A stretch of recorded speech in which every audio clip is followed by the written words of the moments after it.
All right, so we've got a bit of a funny situation going on here. I entered this free buy satellite on a whim because it was free, and I got in for one rebuy and one add-on. I'll get to that in a minute. Finally, the whole players list is showing. As you can see, we're fairly deep.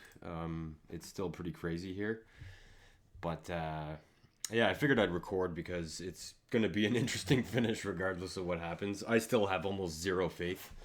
I'll explain what's going on here in a minute. There's 4 minutes to the break, so I'm just going to try and survive till then. And we'll see how it goes from there. Oh shit, I kind of regret now not calling. Nice.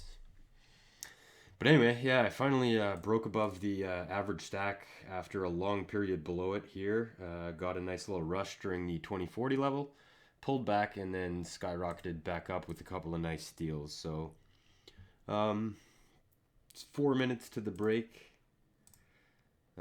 Feeling kind of all right, I guess. I guess I'm above average by a little bit.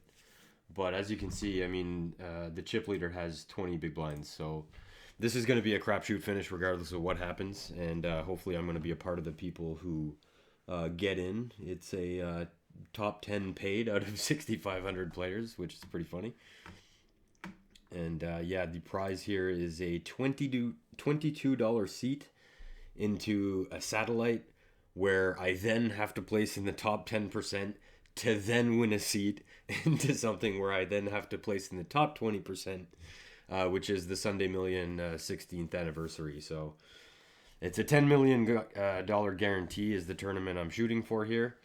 And, I figured I'd take a shot. I don't normally play satellites because I just never make the big parlay. I normally just avoid them, but this was so cheap. I mean, it was free to enter, and I'm in for 22 cents, so can't complain there.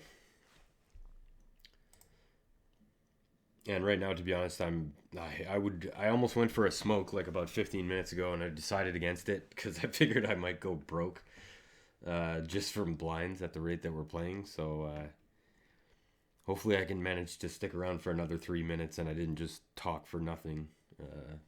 Explaining what's going on. It's been an interesting ride so far. I've only been all in 4 times so far, which is crazy given the type of tournament this is. I'm pretty surprised, to be honest, that it wasn't more than that. And even then, I only had the worst hand 1 time out of those 4 times. So, can't complain. And aces is not a bad hand to hopefully get some reputation going on if somebody gives me action, because I'd love for people to see that I'm doing this with aces as well as king 4 offsuit. This guy's been super active, by the way, this Romanian dude. He was chip leader for quite a while. Don't really care what he does here. Yeah, that's okay. Ugh. 5 outs. Lots of outs. Fuck! Okay, well, that's a pretty quick video. Not my favorite result, but I think I'll just let it go here. I'm gonna go for a smoke, and you guys can watch how funny this is because, man, the ride to get here was just so stupid.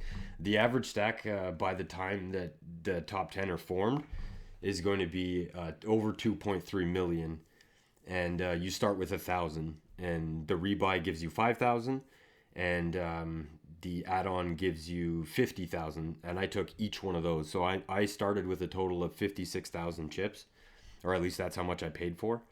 I guess it doesn't show it to me anymore, but yeah, look, like we got down to 18 players or whatever out of 6,500, and I only saw 103 hands. So that gives you an idea of how fast this is. I mean, you really can't. There was never a time in this tournament when you could make a mistake. And even though I wouldn't exactly call getting it in with aces against Jack 9 a mistake, I mean, you have to have the bigger stack too, and I obviously didn't do that. So, busto. Let's see if Johnny... I'm definitely going to remember this name, Johnny BV Poker, because he's been playing pretty badly in my opinion. Not that I'm complaining about that loss or anything. But he's been making a lot of big mistakes throughout this tournament that I've seen. And it'd be interesting to see if he goes deep in the actual... Well, first of all, if he actually makes it into the Sunday Million. and then if he actually manages to go deep in the Sunday Million. But yeah, so check it out. I'll show you the tournament that I was just a moment ago playing for. It's this one right here. So it's a $22 buy-in, and you start with 5,000 chips, and once again, it's a turbo.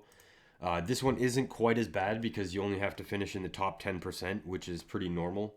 PokerStars pays more than that normally, but I'm used to, top 10% paid. So that one, especially coming off of this one, would have felt a lot easier.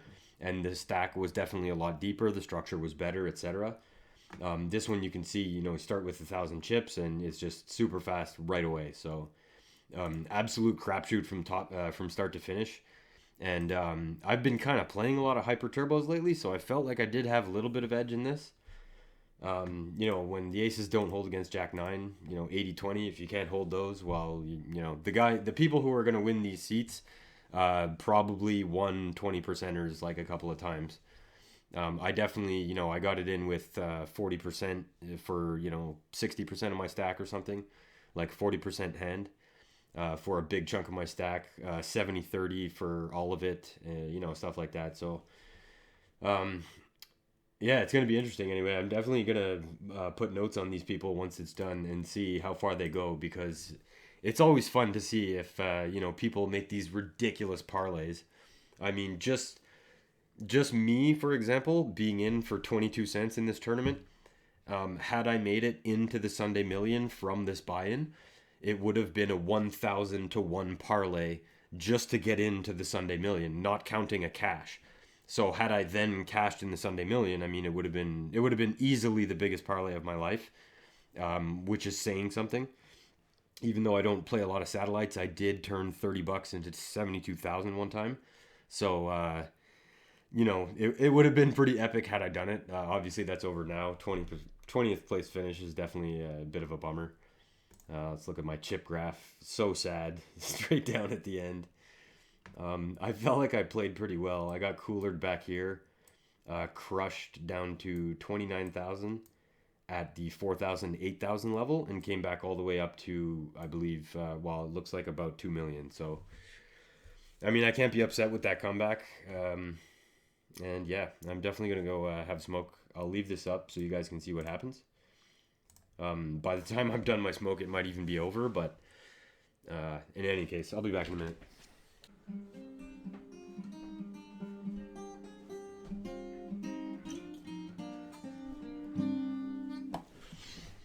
All right, what's going on here? Breaks over. 17 left. I wonder when they're gonna start stalling in this tournament, because so far nobody's been really stalling for time, which is smart. I mean, the blind structure's way too fast for that shit. You definitely need to be stealing blinds as fast as humanly possible, which is definitely what my focus was. Like I said, I'm shocked to have got from. I made it to the break with about 100,000 when the blinds were something like I don't even remember. I feel like it was around here. Yeah, that's it. The first level after the break was 2,500, 5,000, and I had 100,000. So that was like a really good stack. I think I was in the top 30 or something out of several hundred, or 330. And I got that deep by mainly stealing blinds. Only being all in 4 times in a tournament like this is pretty rare, I'd say, even for me. And yeah, I forget where I was going with that. I brought my guitar though.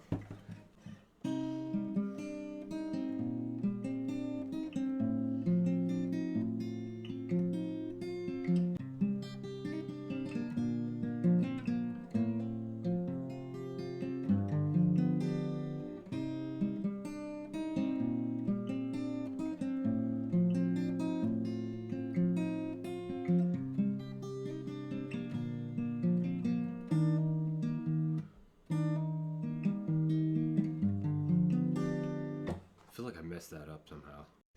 Yeah, like this type of shit, like you just have to sweat all of those and never lose, It's so fucking hard.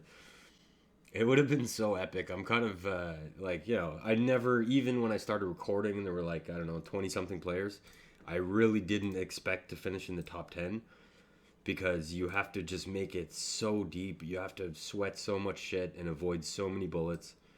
I mean, Phil Hellmuth couldn't even dodge this many bullets. And by the way, I predicted, with about 100 players left, I predicted that the blinds going into the top 10 would be in the neighborhood of 300, 600,000, which means the average stack would only have 4 big blinds in it. We'll see how right I am because they're down to 15, and I imagine stalling is going to be a real thing pretty soon because the average is actually not that bad compared to what it's been before. There's like about 6.7 big blinds in the average stack, which is fairly heavy to be honest. Let's look at this guy's graph. Nah, not bad. Looks like he went broke a couple times. But yeah, like also, if you get moved tables and you get put between the blinds, there's like, that is such a huge thing. Just the luck of the draw of being put in a position that's not already like gonna pay blinds.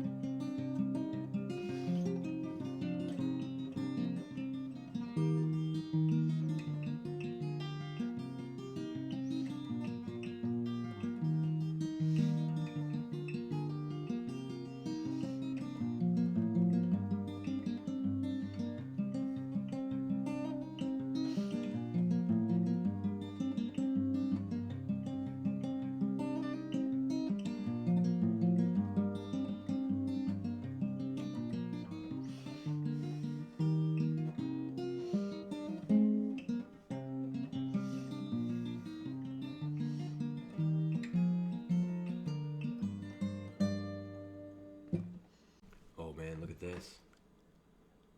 Mongolia. Oh yeah, this guy's actually been doing pretty well for a while. Yeah, look at that. Never below average since 3060. That is one hell of a tournament ride right there. I wonder how we got there. Seems like the thing is like this guy with 4 point whatever million. He's so not a shoe-in for to make the top 10.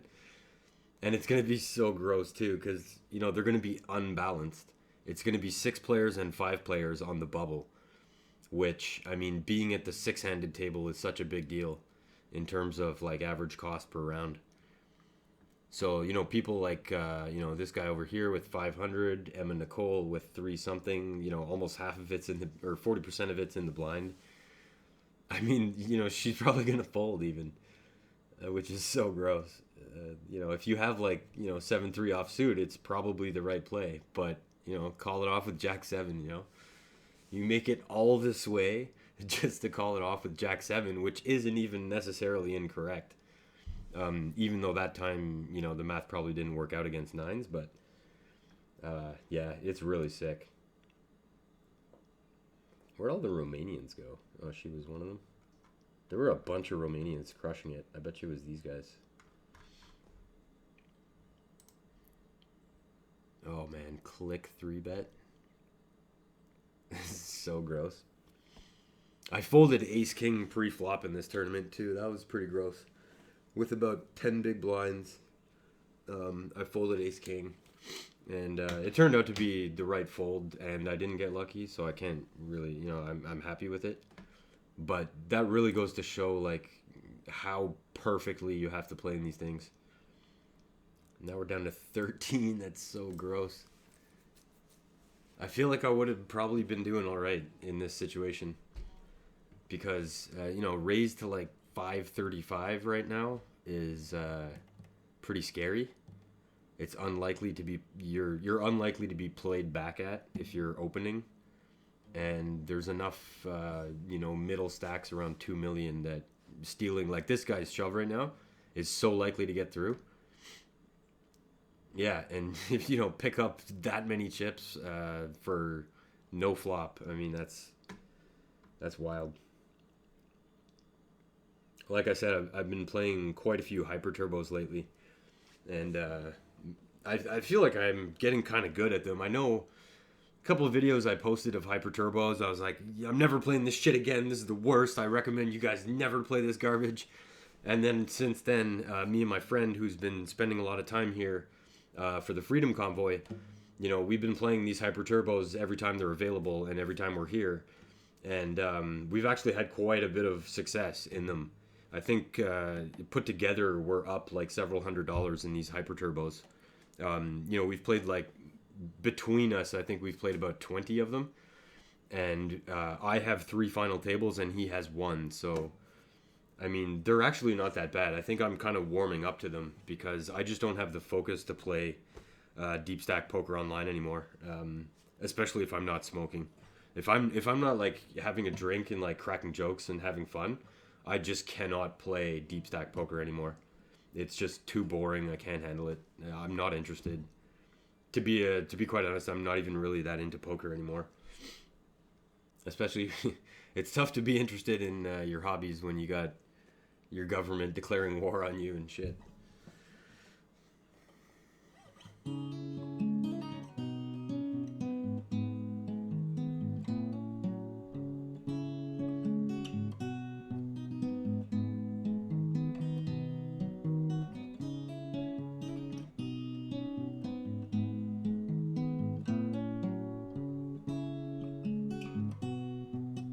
Oops.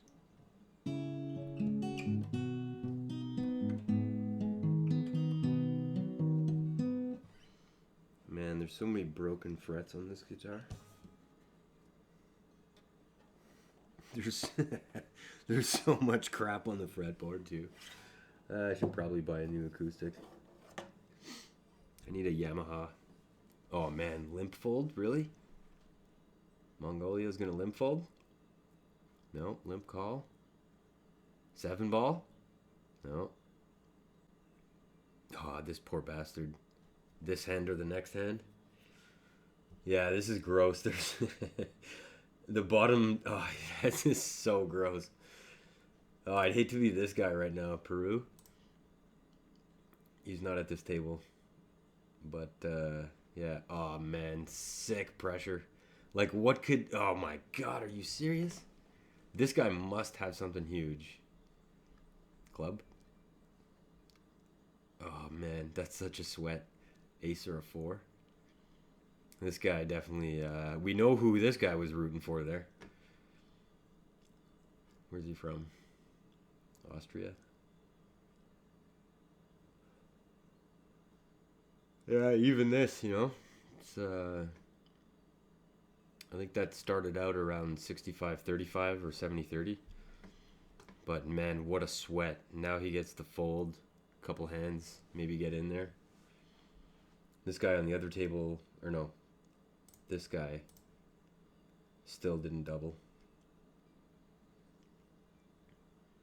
And he calls again, wow. Let's see if Johnny can do it to him. Oof. What a sweat. Again, like flipping for all that work, all the work you put in. I don't know, it doesn't say how much everybody's in for, but I bet you there's somebody out there who's in for like $4 in this tournament, which is pretty crazy. Because at my table early on, there were people rebuying like mad. I mean, there was one guy in particular who I think he put in something like 40 rebuys in the time that I was there, which is pretty extreme. Wow, calls it off with king high and snap hits a king. Oh, and now it's bubble time. That's so gross. I didn't quite see that. Let's look again. I think that went in on the flop, which min raise, just call. Flop comes safe. Like, he plays it perfectly with queens. And this guy calls with king 10 high for 60% of his stack. And then instantly 3 outs the guy with a 16% hand. Like, that's the kind of shit you have to dodge to make it there. That's why, when I started recording, I was like, yeah, we're probably going to bubble this shit. Even though you saw it happened within, I was 80% when the money went in. I mean, you could be better than that as that guy was and still not make it. I mean, you really, everybody here definitely hurt somebody at some point in a gross way. So now it's a real interesting situation because 11 left and nobody's really like clearly in trouble right now, especially not on this table. Maybe we should open the other table. Make it a bit smaller. Rami. What? Yeah, yeah. Look at this. Boom, boom. He was down to less than one big blind. And right now he's in good shape. I can't get over how this guy's playing. Mongolian guy. Like going up against the only person at the table who has you covered. He's probably going to blast it. Oh. Oh, it's over. Damn it. Okay, so let's take a look here. Can I write notes? Oh, I can't write notes? Damn. Well, I'll at least remember Johnny BV Poker. We'll see. That's the guy who busted me. We'll see if he makes it into the Sunday Million. The next satellite starts in about an hour and 15 minutes. So first he has to finish in the top 10% of that one, and then he has to do well in the Sunday Million. So the odds are super stacked, but it'd be so cool. I just love parlay stories. I love when people get in cheap on satellites and, you know, run it up. Like, it's so much fun to think about those things. So that's going to be it for this video in any case. I hope you enjoyed the extreme brevity of my participation. And, yeah, if you're playing the Sunday Million, good luck, because this is huge. I'll show you what the tournament is that we're playing for here. It is a massive tournament, 10 million guaranteed for 200 bucks, which is obviously ridiculous. And the structure too is ultra deep. It's also really dumb. I noticed. I haven't played any satellites to this really. I mean, I haven't been playing poker at all. I'm still milking this tiny bankroll challenge that I got going. But even if I had more money, I don't think I would have played satellites because the structure of this thing is terrible. I mean, they start with 20-minute levels when it doesn't matter, when the blinds are tiny, and then on day 2, which starts right here in level 19, once it starts to matter, then the blinds go down to 15-minute levels, which baffles me as to why. I mean, as someone who has designed hundreds of tournaments, I don't see the advantage of this. It seems to me this is the opposite of what it should be. It should be fast at the beginning and slow later on, like Full Tilt used to do it. But of course, this is Poker Stars, and they don't know how anything works. So anyway, that concludes my rant. Hope you enjoyed the video, and hopefully next time I'll do a lot better.